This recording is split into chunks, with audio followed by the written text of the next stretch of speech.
Hey people, it's me again, coming at you from my balcony. Just because it's a not really nice, you can't get that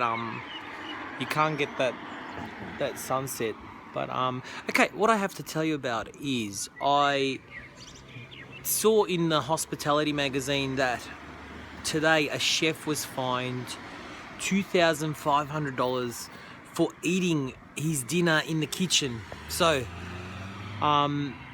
what's that mean? Well, first thing is, okay, yeah, look, everyone has a little bite here and there, but apparently a customer complained, and the chef kept doing it, and so I don't know if it was just to teach the establishment a lesson, or I mean, it actually is not in accordance with food safety standards in Melbourne to do that. But like, this was in Adelaide, so I don't know the whole legal aspect of their health department, etc., etc. Anyway, bottom line, I want to know with these lawyers, how do they come up with a distinction between, well, I was tasting it, say, you've got a new batch of meat from a new supplier, and all of a sudden you want to taste it to see if it's good, and you've got the finished plate. How do they make the distinction between a chef eating to try it out or a kitchen staff eating their dinner?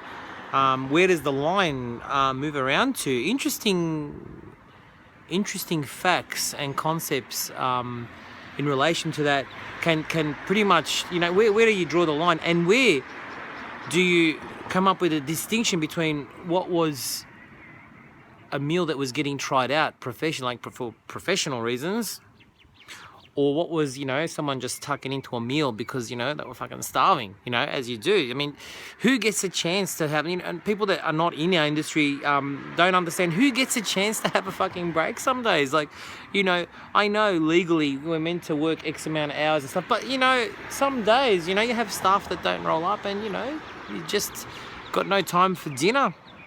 It has happened. I mean, who hasn't done that?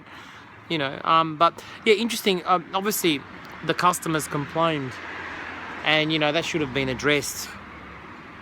They should have come up with some kind of excuse if they wanted to, get away with it, whatever. But bottom line, where do you draw the line between eating your dinner and say if it was just something that was taste tested? It would be interesting to see how much money was like, if that went to court, maybe it would be overturned, but who knows.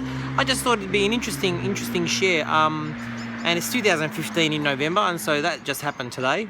And I thought I'd do it on the balcony but you can't see that. There's a really nice sunset happening, and I just thought I'd share that for my channel. I think my door just locked, and I may be locked outside, so I might have to just jump off the balcony. But yeah, and I thought I'd do it on the phone. Like, yes, there you go. But yeah, that's it from me. I just thought I'd share that because really fascinating stuff.